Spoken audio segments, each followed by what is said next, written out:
مساء الفل على عيونكم، مساء الجمال. معاكم قناة أكلة وقصة، والنهاردة هنعمل مع بعض العاشورة. هنعمل أحلى أطباق عاشورة زي ما انتم شايفين كده، سهلة وسريعة ولذيذة جدا. اعملوها لأولادكم واحتفلوا بيوم عاشورة، يوم جميل جدا لازم نحتفل بيه ونعمل يعني نحيي فيه الشعائر الفرحة. نعمل بقى طبق عاشورة ونحكي لأولادنا عن يوم عاشورة وعن فايدة اليوم ده، وصيام اليوم ده مهم جدا. شايفين الجمال والطعامة، قوامها كريمي وحلوة قوي، تقدروا بقى تعملوها وانتوا صايمين. يلا بينا على الطريقة. اول حاجة معايا هنا كوباية وربع من الغلة او البليلة، بتجيبيها من عند العطار او حتى تجيبيها اكياس بتبقى موجودة في اي سوبر ماركت. زي ما انتم شايفين كده بجيبها وبنقيها كويس قوي وبنقعها ساعتين 3. بعد كده بشطفها زي ما انتم شايفين كده، بتلاقيها بعد ساعتين 3 فشرت، يعني كبر حجمها كده ونفشت شويه صغيرين. وده هيساعدنا ان احنا نعرف نسويها تستوي معانا على طول. زي ما انتم شايفين شكلها جميل جدا. غسلتها وشطفتها بعد ما نقعتها لمده ساعتين 3 ساعات. هجيب بقى حله فيها لتر من الميه المغليه، وهنزل عليها بالغله او القمح. في ناس بتسميه غلة، وفي ناس بتسميه قمح، وفي ناس بتسميه قمح البليلة، على حسب كل بلد بتسميه ايه. هو القمح، بس القمح مقشور يعني متقشر، مش القمح بقشرته زي عشان ممكن تروحي عند العطار تطلبي منه قمح يديهولك بقشره. طبعا احنا في مصر متعارف جدا عليها باسم البليلة او باسم القمح او الغلة، معروفة ومقشورة. يعني لو انت بقى في دولة عربية اطلبي القمح مقشور. زي ما انتم شايفين كده سبتها تغلي غلوتين. اول ما بدأت تغلي هبدأ اهدي النار. انا سايباها على نار عالية شوية صغيرين. هسيبها قد ايه على النار؟ حوالي ربع ساعة. شايفين بدأت تنزل بقى المية بتاعتها وبدأت تتقل وبدأت تستوي معانا. هقفل عليها كده. بعد ما فات بقى 10 دقايق هوريكم بدأت ازاي تتشرب المية، وبدأت المية تقصر معانا، وهي بدأت تخش في مرحلة السوا. شايفين المية قصرت معايا خالص. انا بعد ما تنتهي الربع ساعة هطفي النار واسيبها واغطيها واسيبها ربع ساعة كمان. ليه احنا بنعمل الحركة دي؟ هنا خلاص كنا قربنا على السوا، علشان خاطر البليلة بتاعتنا تنفش معانا وتاخد سوا حلو. هنا زي ما قلت لكم كده كان عدى ربع ساعة، طفيت عليها النار وسبتها، كان فيها شوية مية صغيرين. بعد ما طفيت النار وسبتها ربع ساعة شايفين فشرت معانا ونفشت جامد ودخلت في مرحلة السوا. هنبدأ بقى نشتغل فيها مع بعض. انا هنا عامله كميه صغيره، هعمل نص كيلو من اللبن. لو حابه تضاعفي الكميه مفيش اي مشكله خالص. هحط النص كيلو اللبن ده، يفضل ان انت ما تكونيش غالياه علشان يبقى بخير ويبقى فيه قشطته ويبقى جميل معاكي. لو انت حابه تغليه وتركنيه على جنب وبعد كده تستخدميه لما يبرد مفيش اي مشكله خالص. هستخدم بقى كوبايه الا ربع من السكر. عايزه اقول لكم تركه كده، المفروض كنت اعملها بس انا نسيت اعملها. خطوه كده المفروض كنت اعملها وانا بحط الغله مع الميه، احط معلقتين كبار من السكر. بتدي طعم حلو قوي للبليله وهي بتتسلق او بتبقى طعمها مسكر. طبعا انا ما حطيتهاش، مفيش اي مشكله خالص. لو انت نسيتيها زي ما انا نسيتها عادي كملي وصفتك عادي وحطي السكر مع اللبن. اول ما تحطيه حطيت انا كوبايه الا ربع من السكر وربع معلقه صغيره من الفانيليا. لو حابه تستخدمي الفانيليا اللي بالسكر مفيش اي مشكله خالص. وقلبتهم مع بعض وسبت البليله بعد ما استوت مع اللبن تغلي غلوه بسيطه. هنيجي بقى للتركايه بتاعتنا اللي هتدي العاشوره طعم حلو قوي. معلقه من الكريم شانتيه او معلقتين من الكريم شانتيه ومعلقه صغيره من اللبن، وهبدا اضربها بالمعلقه. زي ما انتم شايفين انا لقيت المعلقه ما سعفتنيش قوي، فجبت المضرب اللي بيبقى في المضرب الكهربائي ويا دوبك عملتها بايدي. زي ما انتم شايفين كده بضربها بايدي هتديكم القوام الكريمي بسرعه. مش تحتاجي بقى ان انت تحطيه في المضرب ولا اي حاجه عشان احنا عاملين كميه صغيره اهي. تماسكت معانا وبقت حلوه جدا.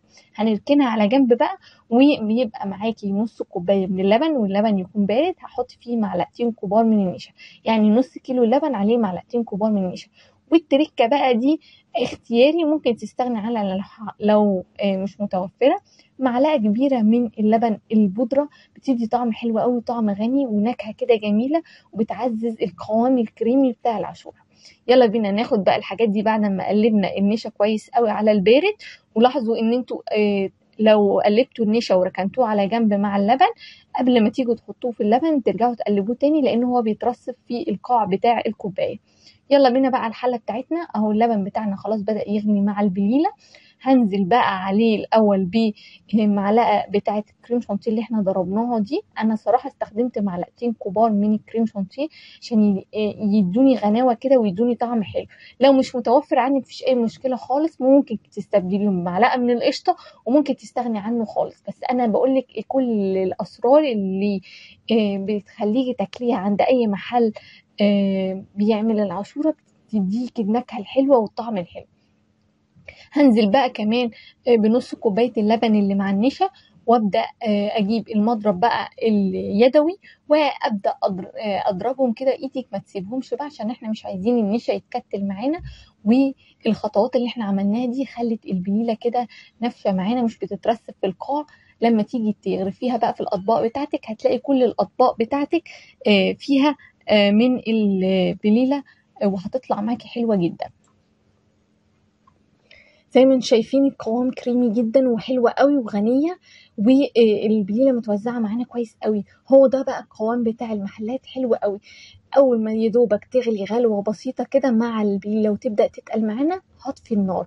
هجيب بقى ايه يعني تركة خفيفة كده، حابين تعملوها هتدي طعم حلو قوي، مش حابين مفيش اي مشكلة. كان عندي معلقة كبيرة من القشطة حطيتها كده هتديني غناوة كده، بس اهم حاجة تحطوها بعد ما تطفوا النار علشان خاطر الطعم بتاعها ما يروحش ويدينا يزود القوام الكريمي الحلو اللي احنا فيه. زي ما انتم شايفين كده يا دوبك قلبتها تقلبتين. تعالوا اوريكم بقى قد ايه القوام تقيل.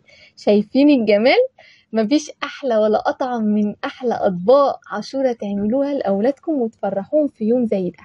هجيب بقى الاطباق بتاعتي، نطلعي بقى الاطباق الشيك بتاعتك اللي في النيش بقى والكاسات الحلوه بتاعتك. مفيش احلى من العاشوره تعمليهم فيها حاجه كده فخمه ولذيذه تقدميها لبيتك لاولادك لضيوفك. طبعا كلنا عارفين ان يوم عاشوراء ده يوم مهم جدا نحتفل بيه.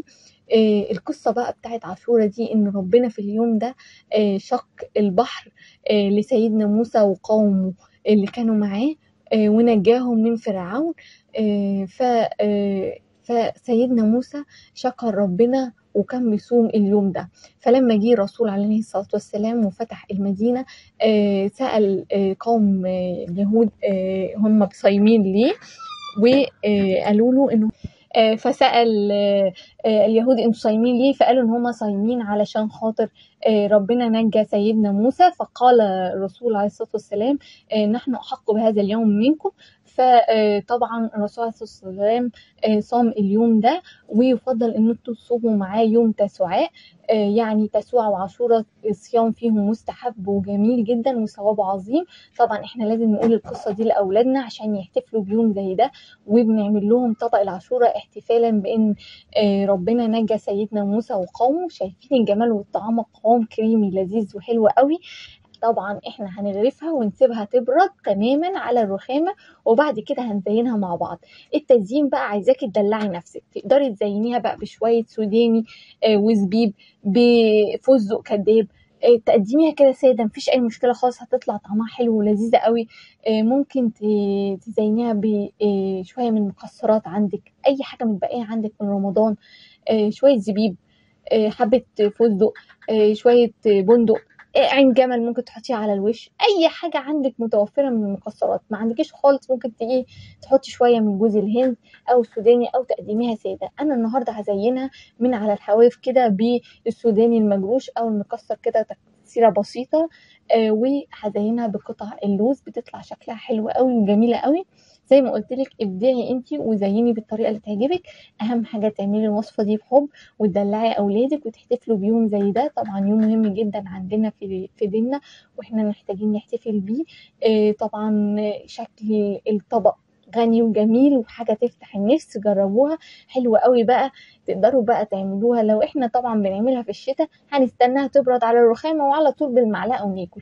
بما اننا بقى في الصيف هندلع نفسنا شويه بقى وندخلها بقى بعد ما تبرد التلاجة تقعد لها ساعتين 3 بالمعلقه تاكلي احلى طبق عاشوره. لو كمان عندك بقى ايس كريم فانيليا ممكن تحطي بولة ايس كريم عليه هتوديهولك الطبق ده في حتة تانية خالص. ده النهاردة وصفة النهاردة، عملنا مع بعض أطباق العاشورة القمر اللي انتوا شايفينها دي، زي النهب السوداني واللوز. لو لسه مكملين معايا الفيديو لحد دلوقتي متنسوش تعملوا لي لايك القمر. لو حابين تابعوا لي وصفات اكتر دوسوا على علامة الجرس عشان يوصلكم كل جديد. تابعوني كمان على قناة أكلة وقصة على التيك توك وعلى الانستجرام وعلى الكواي. بقدم نفس الوصفات بس وصفات سهلة وسريعة للناس اللي بتحب الوصفات الشورت. زي ما انتم شايفين كده مفيش أبسط ولا أسهل من كده، وصفة بسيطة وسهلة جدا. جربوها ودلعوا نفسيكم. أنا دايما كنت بحب أعمل الوصفة دي وبالليل كده مع بابا واحنا قاعدين بقى بنحكي في البلكونة، نطلع الأطباق بقى من التلاجة مع شوية فاكهة ساقعة ونقعد ناكلها بقى. احلى اكله واحلى جو عائلي. وبابا كان دايما يحكي لنا عن طبعا فرحه اليوم ده وفوائد اليوم ده. قعدوا اولادكم واحكوا لهم قصص عن اليوم ده. ويا رب الفيديو يكون عجبكم. استنوني في وصفات اخرى. باي باي.